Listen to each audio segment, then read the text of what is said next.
Congratulations and welcome. Thank you. I think the chairman put it very well when he said that small businesses are worried about regulation. The cost of regulation is a big deal to small businesses, particularly when you just imagine, if you have 1,000 banks or you have one bank, your compliance cost is much greater, obviously, if you have one bank than if you can spread it through 1,000 banks or 10,000 employees. This goes on across America. In addition, we have another problem. We actually have big businesses that come to Washington and actually are in favor of regulation because they see it as an impediment to smaller competition. So I think small business does need a voice, and I hope you'll be a good voice for small business. And I guess what I'd like to ask is, in your opinion, do you think we're overregulated, underregulated? Do you think regulations are a problem? Do you have any ideas about how the Small Business Administration might be run to help with the regulatory burden? Thank you very much, Senator, for your question.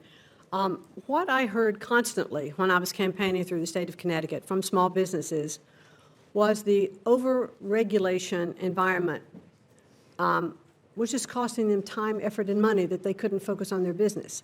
I think we forget sometimes that in small businesses, especially mom and pop companies that are starting up, and I have a special place in my heart for them, that, they're the chief cook and bottle washer. They're the CEO, the CFO, they're the janitor, they're every other thing. So when they get a packet of regulation forms that they have to fill out in order to comply with regulations, it's A, they don't know what to do with it, B, they can't afford to hire lawyers to get them through the regulatory environment.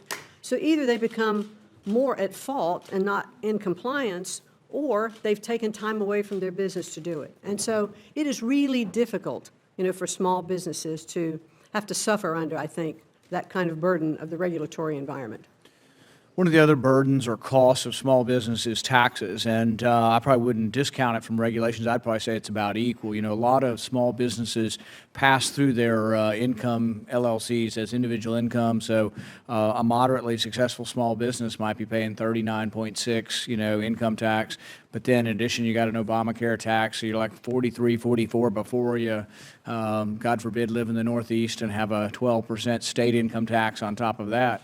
So I think there is a great burden. You won't get to necessarily address tax policy directly unless there are ways you can as a small business administration, but you also will be a voice in the cabinet. And I'd just like to hear your thoughts on, I guess, in general, the same question. Are we overtaxed, undertaxed?